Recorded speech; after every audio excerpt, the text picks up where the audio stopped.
नमस्कार किसान भाइयों, स्वागत है आपका एक बार फिर से हमारे यूट्यूब चैनल स्मार्ट खेती किसानी में। आज हम इस वीडियो में बात करने वाले हैं कि कपास में हमें पहला और अंतिम सिंचाई कब करनी चाहिए और कौन कौन सी खाद डालनी चाहिए और कितना डोज लेना चाहिए हमें खाद का। इन सब के बारे में हम इस वीडियो में जानेंगे।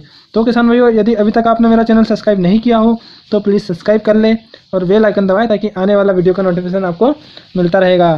तो अब सबसे पहले बात करते हैं कपास की फसल में हमें पहली सिंचाई कब करें।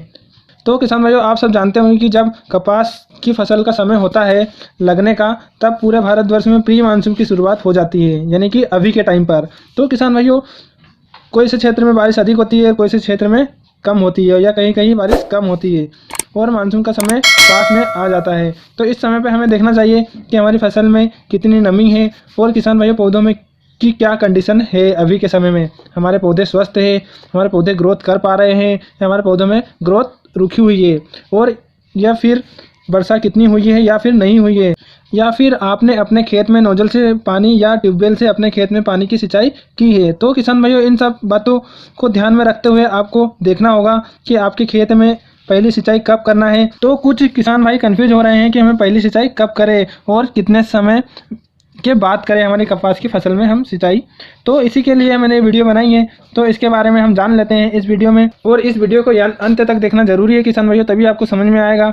और एक बार और आपसे रिक्वेस्ट करूंगा, यदि अभी तक आपने मेरा चैनल सब्सक्राइब नहीं किया हो तो प्लीज़ सब्सक्राइब कर ले और बेल आइकन दबाएं ताकि आने वाला वीडियो का नोटिफिकेशन आपको मिलता रहेगा। तो किसान भाइयों, अब बात करते हैं कि हमें कपास में पहली सिंचाई कब करना चाहिए। तो आपको ध्यान रहे किसान भाइयों कि आपकी जो फसल होती है कपास की, उसमें पहला पानी जितनी देर से देंगे उतना ही ज़्यादा आपको फायदा होगा। क्योंकि किसान भाइयों, आपके पौधा जो कपास का पौधा होता है उसे आप ज़रूरत से पहले ही पानी उसको दे देते हैं तो उसके जो पौधे की जड़ सही से ग्रोथ नहीं कर पाती, पौधे की जड़ मिट्टी में सही से ग्रोथ नहीं कर पाती है, मतलब ज़मीन में नहीं जा पाती। जितना आप पौधे को खींचेंगे, खींचने का मतलब ये जितना आप उसमें ताड़न देंगे उतना ही ज़्यादा आपको फ़ायदा होगा आपकी फसल के लिए।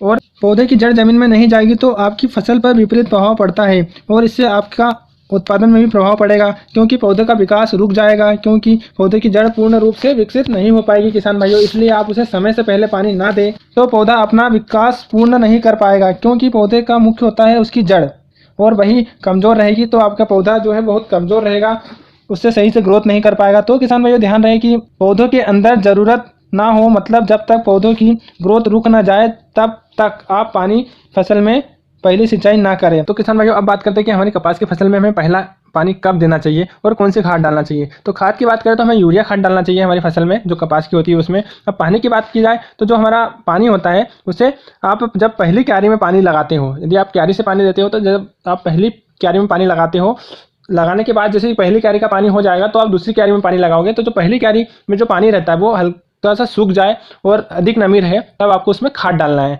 ऐसा ना हो कि आप उसमें अगले दिन खाद डालें, तो ऐसे में आपको नुकसान हो जाएगा। आपको उसी दिन खाद डालना है जिस दिन आपने पानी लगाया है, मतलब आपने पानी लगाया है सुबह, उसके 3-4 घंटे बाद आपको उसमें खाद डाल देनी चाहिए। और यदि आप अगले दिन यूरिया डालते हैं तो जो गर्मी होती है उसके कारण यूरिया सही से घुलनशील नहीं हो पाएगी और सही से ज़मीन उसे ग्रहण नहीं कर पाएगी, क्योंकि पानी में यूरिया घुलना चाहिए किसान भाइयों, तभी आपको ज़्यादा फायदा होगा। क्योंकि कुछ वातावरण में यूरिया वाष्पीकरण बन के खत्म हो जाता है, इसके कारण आपकी फसल को पूरा यूरिया नहीं मिल पाएगा जितना आपने डाला है। इसलिए किसान भाइयों ध्यान रहे, जब आपकी क्यारी में हल्का पानी हो या अधिक नमी हो तभी आपको उसमें यूरिया खाद डालना चाहिए। यदि आप मोटर या ट्यूबवेल से पानी दे रहे हैं या नोजल से पानी दे रहे हैं तो आप उस पानी लगाने से पहले आपको यूरिया डालना है, मतलब जो छिड़काव होता है उस तरह से आपको अपनी फसल में यूरिया डालना है।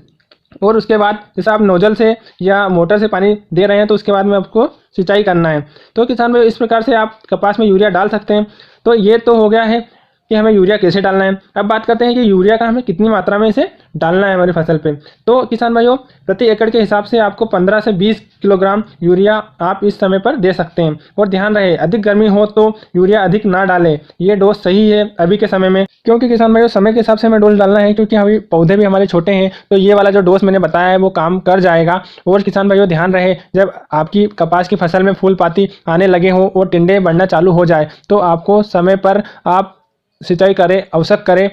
उस समय पर आपको लेट ना होना है, लापरवाही ना करना है, क्योंकि बहुत सारे किसान भाई या लोग बोलते हैं कि जब फूल पाती आना चालू हो जाते हैं उस समय आप सिंचाई कर देते हैं, तो जो कपास की फसल होती है, जो पौधा होता है, वो फूल पाती को छोड़ देता है और बढ़वा कर जाता है। तो ऐसा बिल्कुल नहीं है किसान भाइयों। यदि आप उस समय पर सिंचाई नहीं करते हैं तो जो किसान भाई जो आपकी कपास की फसल है वो फूल पाती आवश्यक गिरा देंगे और उसकी जो नमी है वो भी खत्म हो जाएगी और जो हमारे जो पौधे हैं वो भी सूखने लग जाएंगे। इसलिए किसान भाइयों आप अपनी फसल में समय पर सिंचाई आवश्यक करें ताकि जो पौधों को उस समय का जो खुराक है वो मिल जाए और जो खुराक है वो हमारे पानी या सिंचाई करने से ही हमारे पौधों को मिलती है। तो इस बातों का ध्यान रहे। अब बात करते हैं कि हमारे कपास की फसल में आखिरी या अंतिम सिंचाई की।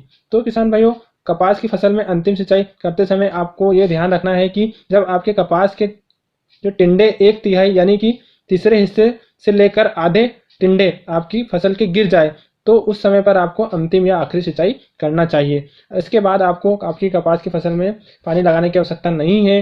तो किसान भाइयों इस प्रकार से आपकी कपास की फसल में आवश्यकता अनुसार और मौसम को ध्यान में रखते हुए कपास की फसल की सिंचाई करते हैं। तो जो मैंने ये विधि बताई है इस तरह से आप करेंगे तो आपकी कपास की उत्पादन अच्छी होगी, पैदावार अच्छी होगी। यदि आपको ये वीडियो पसंद आई हो तो प्लीज़ मेरे वीडियो को लाइक करें और साथ ही साथ मेरे चैनल को सब्सक्राइब करना ना भूलें। धन्यवाद।